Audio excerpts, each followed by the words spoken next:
ইল্লা আনা ফা'বুদনি ওয়া আকিমিস সালাতা লিযিকরি। আমি ছাড়া কোনো আল্লাহ এই দুনিয়ার বুকে আর কেউ নাই, আমি সৃষ্টি করতাম। এই ঘোষণা দেওয়ার সঙ্গে সঙ্গে তুর পাহাড় পড়ে শেষ, তুর পাহাড় পড়ে ছাই হয়ে গেল। মুসা নবী অজ্ঞান হয়ে গেলেন, বড় বড় নেতাগুলো মরে ঠ্যাঙ্গা হয়ে গেল।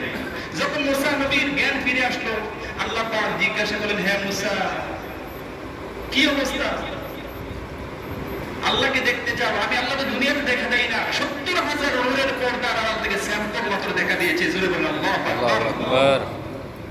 মুসা নবীকে আল্লাহ গুণান দেখা দিবেন। তবে জান্নাতে যেমন জান্নাতবাসীরা যাবে, জান্নাতে যাওয়ার পর আল্লাহ পাক জান্নাতবাসীদেরকে ডাক দিয়ে বলবেন, ও জান্নাতবাসীরা, আমি তোমাদেরকে নাজ নিয়ামত দিলাম, ভোরবের মান দিলাম, সমস্ত ধরনের নিয়ামত দিলাম।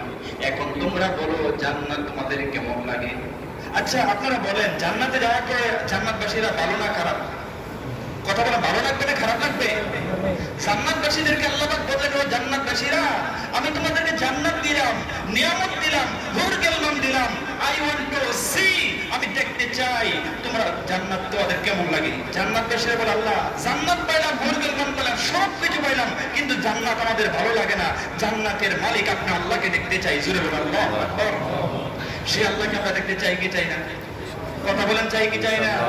আল্লাহ রাব্বুল আলামিন বলেন, فمن كان يرجو لقاء ربه فليعمل عملا صالحا ولا يشرك بعبادة ربه أحدا। যদি কোনো ব্যক্তি আল্লাহকে দেখতে চায়, তাকে দুটি কাজ করা লাগবে। কয়টি কাজ? কথা বলেন, কয়টি? আল্লাহকে যদি দেখতে চান, দুইটি কাজ করা লাগবে। এই কথাটা আল্লাহর কথা না মোল্লার কথা? কথা বলেন, কার কথা? আল্লাহর কথা। আল্লাহ বলে, আমি আল্লাহকে যদি দেখতে চাও, জীবনটাকে করা লাগবে শিরিক মুক্ত। কথা বলেন, কি মুক্ত? শিরিক মুক্ত।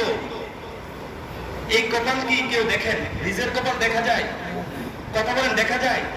আয়না ছাড়া দেখা যায় না, তেমনি আমার আল্লাহকেও দেখা যায় না। না দেখুন না কপাল দ্বারা, না দেখুন না আল্লাহকে সিজদা করা লাগবে। অন্য কারো নিকট মাথা ঠেকানো যাবে? ঠেকানো যাবে? ঠেকানো যাবে না। তাহলে আল্লাহকে যদি আমি আর আপনি দেখতে চাই, দুটি কাজ করা লাগবে। নাম্বার 1 হলো আল্লাহর সাথে কোনো কিছুকে অংশীদার করা যাবে না, শিরক করা যাবে না।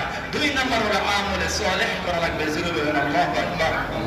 এই দুইটা কাজ যদি আমরা করতে পারি, মহান রবের সাথে সাক্ষাৎ হয়ে যাবে। জোরে বলুন আল্লাহু আকবার। জান্নাতবাসীরা বলে, আল্লাহ আপনাকে দেখতে চাই। আল্লাহ পাক জান্নাতবাসীদেরকে বলে, ঠিক আছে, আগামীকাল শুক্রবার তোমাদের সাথে আমি আল্লাহর দেখা হবে। জান্নাতবাসীরা খুশি না বেজার?